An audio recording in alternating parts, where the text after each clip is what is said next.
Biology part 2 chapter number 20 chromosome और DNA हम कर रहे थे।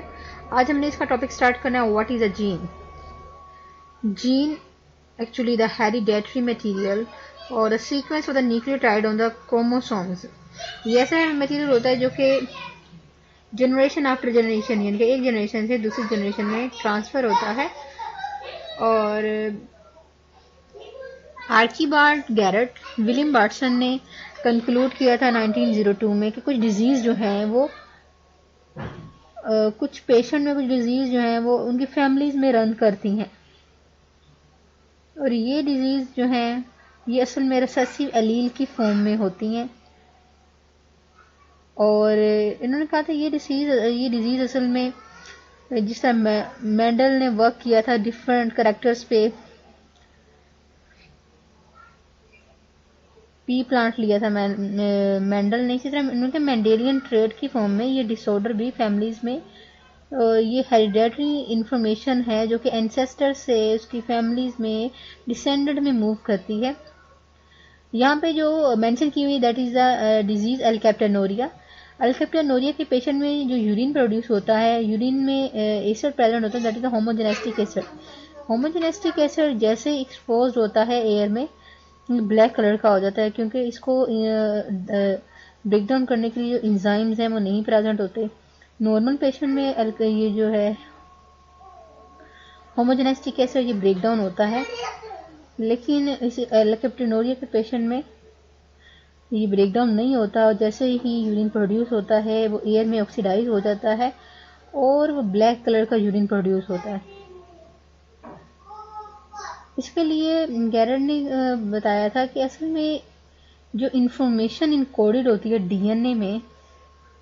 डीएनए के क्रोमोसोम्स में जो इन्फॉर्मेशन होती है वो असल में पार्टिकुलर एंजाइम को स्पेसिफाई करती है। यानी कि जो डीएनए में जो भी इंफॉर्मेशन है, हम कहते हैं न्यूक्लियोटाइड की फॉर्म में जो इंफॉर्मेशन होती है क्रोमोसोम्स में, वो असल में स्पेसिफिक एंजाइम्स को स्पेसिफाई करती है। इसके लिए जॉर्ज बीडल ने और टैप्टम ने जो थे कुछ सीरीज ऑफ एक्सपेरिमेंट किए और इसके लिए एविडेंस प्रोवाइड किया कि असल में डीएनए इनकोड करता है जो भी इंफॉर्मेशन वो पार्टिकुलर एंजाइम्स को स्पेसिफाई करती है।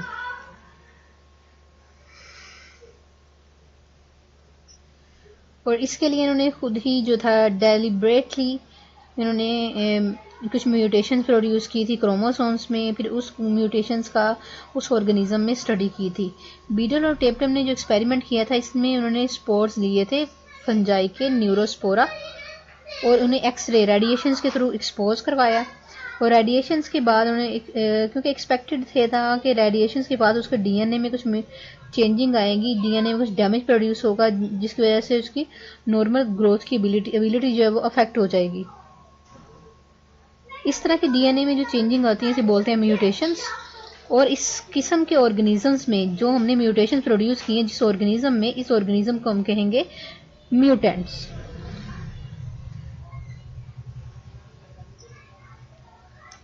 उसने इनिशियली यानी कि जब उसकी ग्रोथ करवाई इरियाडेटेड स्पोर्स की, उसको एक डिफाइंड मीडियम में ग्रो करवाया। यानी कि उसने ये न्यूरोस्पोरा के जो स्पोर लिए इसको रेडिएशन से ही उसको उसने एक डिफाइंड मीडियम में जो कि कंप्लीट मीडियम था उसमें ग्रो करवाया तो उसकी ग्रोथ हो गई नॉर्मल, क्योंकि वो उसमें वो सारे न्यूट्रिएंट जो कि ग्रोथ के लिए रिक्वायर थे वो उसको मिल गए उस न्यूट्रिएंट से जिसमें उसने इसको ग्रो करवाया था। और इस तरह वो न्यूरोस्पोरा के स्पोर जो थे वो अलाइव ही रहे। फिर उसने ये चेक करने के लिए, ये डिटरमिन करने के लिए कि प्रोजनी में जो उसने इरेडिएट करवाया, जो रेडिएशंस दी हैं उसमें जो म्यूटेशंस आई हैं, उसमें जो मेटाबॉलिक डेफिशिएंसीज आई हैं,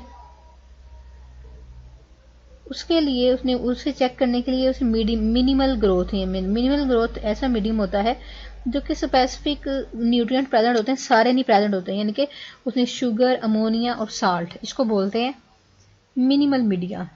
उसने इसको मिनिमल मीडिया में ग्रोथ करवाया और साथ में उसने इसको सप्लीमेंट्स दिए। यानी कि ये 3 न्यूट्रिएंट्स तो सब में प्रेजेंट थे,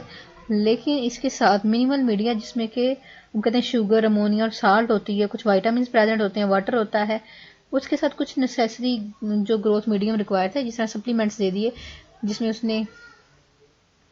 पैराडॉक्साइन, अमाइनो बेंजोइक एसिड, हर एक में एक एक न्यूट्रिएंट दिया और चेक करने के लिए कि किस में ग्रोथ होती है। तो सब न्यूट्रिएंट जो उसने सप्लीमेंट्स दिए थे किसी में भी ग्रोथ नहीं देखी गई। सिर्फ और सिर्फ आर्जिनिन, यानी कि जहाँ पे उसने आर्जिनिन प्रोवाइड किया था सप्लीमेंट, उस जो था कल्चर मीडियम में देखा कि उसमें ग्रोथ हो रही है।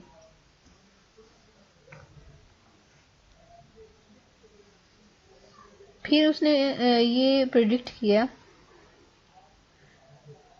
कि जो वो स्यूरल इसके म्यूटेंट स्ट्रेन थे उसको उसने जब उसने आर्जिनिन ग्रोथ में ग्रो करवाया तो उसने आर्जिनिन इसको म्यूटेंट का नाम दे दिया कि क्रोमोसोम की पोजीशन, उसने जब उसकी क्रोमोसोम की पोजीशन को लोकेट किया, तो क्रोमोसोम की पोजीशन को देखा गया तो फिर पता चला कि असल में क्रोमोसोम में उसकी जो म्यूटेशन आई थी वो आर्जिनिन में थी,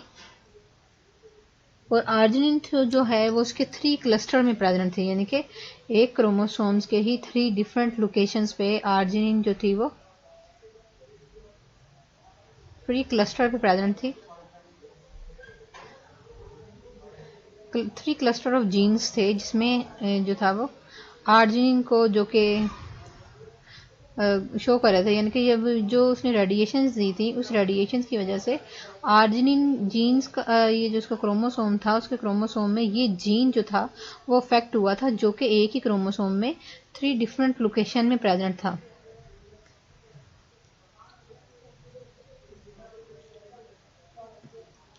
तो इसमें उसने बताया कि असल में जो आर्जिनिन की जब उसमें ये चेंजिंग आई तो आर्जिनिन की डेफिशिएंसी की वजह से उसमें ये ग्रोथ नहीं हो सकी। इसने उसको 1 जीन 1 पॉलीपेप्टाइड का नाम दे दिया। अब 1 जीन 1 पॉलीपेप्टाइड क्या है? असल में हर एंजाइम जो होता है जो था आर्जिनिन में, उसका उसने ये बायोसिंथेटिक पाथवे दिया, और बीडल और टेप्टम जो थे वो उन्होंने आइसोलेट किया म्यूटेंट स्ट्रेन को इसी डिफेक्टिव फॉर्म में इसके एंजाइम्स को, और उसने स्पेसिफिक जो क्रोमोसोम्स की साइट ली वो ये दिखाई गई हैं कि क्रोमोसोम की स्पेसिफिक साइट पे चेंजिंग आई थी। फिर उन्होंने बताया कि असल में जो एक सिंगल एंजाइम की डिफेक्ट होने की वजह से ये म्यूटेशन जो है वो इस म्यूटेशन की वजह बनी। फिर असल में उन्होंने बताया कि जो जीन्स होते हैं जो अफेक्ट करते हैं स्पेसिफिक स्ट्रक्चर ऑफ एंजाइम को, यानी कि जीन जो है, उन्होंने बताया कि जीन जो हैं वो स्पेसिफिक एंजाइम्स को स्ट्रक्चर को अफेक्ट करते हैं, और एंजाइम जो है वो इन टर्न जो है प्रोटीन से मिलकर बने होते हैं, और प्रोटीन जो है वो अमाइनो एसिड की पॉलीपेप्टाइड चेन होती है। इसीलिए इसको उसने नाम दे दिया 1 जीन जो है वो 1 पॉलीपेप्टाइड को कवर करता है,